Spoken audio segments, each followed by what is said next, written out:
Hi. Soon, in few days, we are entering Rosh Hashanah, the beginning of the new year according to the Hebrew calendar. And what's take place in Rosh Hashanah is that truly we enthrone the King of the universe. We are putting upon ourselves, we are saying, you are my King. Why do we need to do so? Because Rosh Hashanah is the day in which Adam and Eve were created, and in the very same day the snake came to them and made them decide the wrong decision, made them to sin. Instead to choose the Almighty being their king, they chose another force, they chose the snake, they chose to believe to the snake. Therefore it created a separation between Adam and Eve, which at that time were including all the souls of mankind, and between the Almighty, which means every time that we start the new year according to the Hebrew calendar, we need to re-enthrone the Almighty upon us as being the King. Therefore, it's not a day in which we are talking about what we've done wrong in the past year.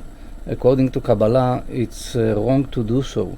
The time to do the repentance by words, by saying that we did wrong, to do the accounting, the personal accounting, is through the month before Rosh Hashanah, the month of Elul, the month of Virgo. But in Rosh Hashanah itself, the accounting need to be internal one, while through the prayers we are truly enthroned the King of the universe. By doing that, we need to realize we are not just having a king upon our spiritual realm. We are saying, you are my king when I go to the synagogue. But when I'm going to the business, this is a different case. I can behave as I wish to behave, not according to your rules. When I'm going home, then this is a different game. And many times we make that mistake, that we are separating between us and the Almighty in different situations of our life.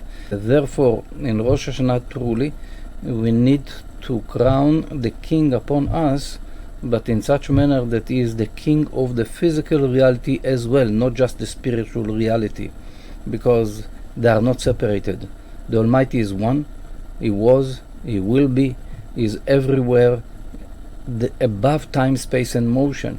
So therefore he is in our business as well, in our relationship and in all areas. Hopefully that we will succeed to crown him in a proper manner this coming Rosh Hashanah, this coming New Year. Shana Tova.